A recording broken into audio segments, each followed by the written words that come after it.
Now, folks, here's something else I got a problem with. The 10 Commandments. Here's my problem. Why are there 10? You don't need 10. I think the list of commandments was deliberately and artificially inflated to get it up to 10.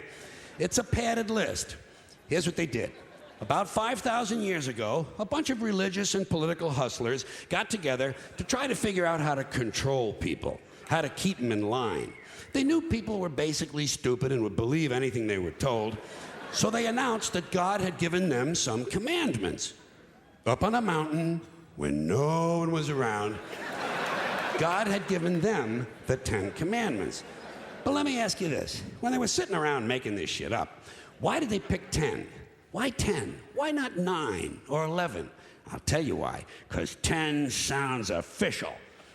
10 sounds important.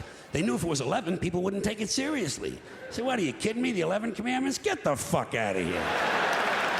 But 10 sounds important. 10 is the basis for the decimal system. It's a decade. It's a psychologically satisfying number. The top 10, the 10 most wanted, the 10 best dressed.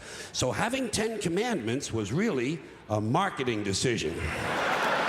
And to me, it's clearly a bullshit list. It's a political document artificially inflated to sell better. I'm going to show you how you could reduce the number of commandments and come up with a list that's a little more workable and logical.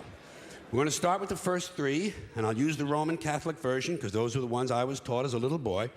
I am the Lord thy God. Thou shalt not have strange gods before me. Thou shalt not take the name of the Lord thy God in vain. Thou shalt keep holy the Sabbath. Right off the bat, the first 3, pure bullshit.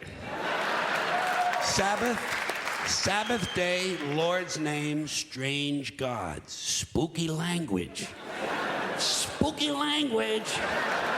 Designed to scare and control primitive people.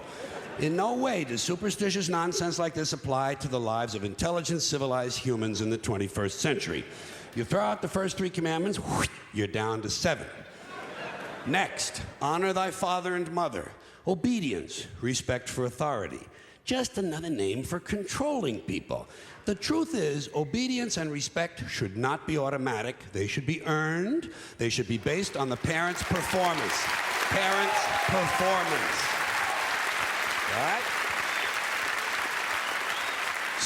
Some parents deserve respect. Most of them don't. Period. You're down to 6. Now, in the interest of logic, something religion is very uncomfortable with, we're going to jump around the list a little bit.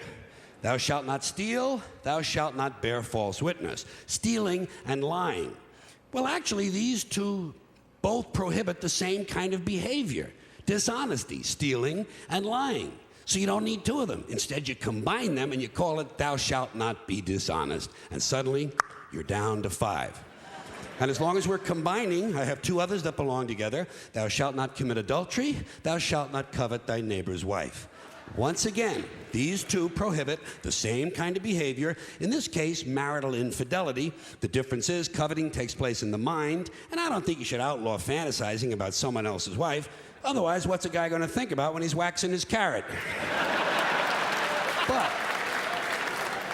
But marital fidelity is a good idea, so we're going to keep the idea and call this one, thou shalt not be unfaithful. And suddenly, we're down to 4.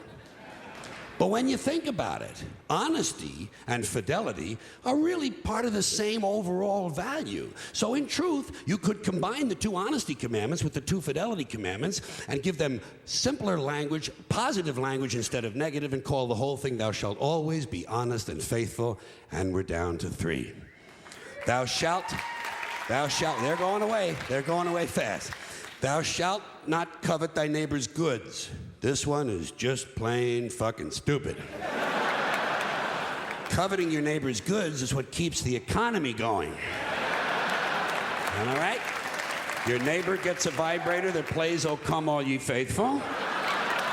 You want to get one too. Coveting creates jobs. Leave it alone.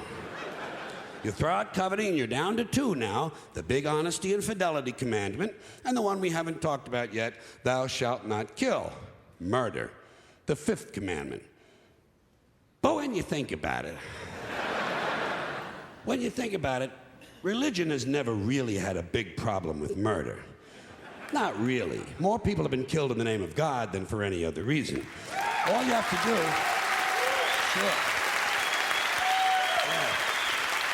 Uh-huh. All you have to do is look at Northern Ireland, the Middle East, Kashmir, the Inquisition, the Crusades, and the World Trade Center to see how seriously the religious folks take thou shalt not kill. The more devout they are, the more they see murder as being negotiable. It's negotiable, you know? It depends. It depends. It depends on who's doing the killing and who's getting killed.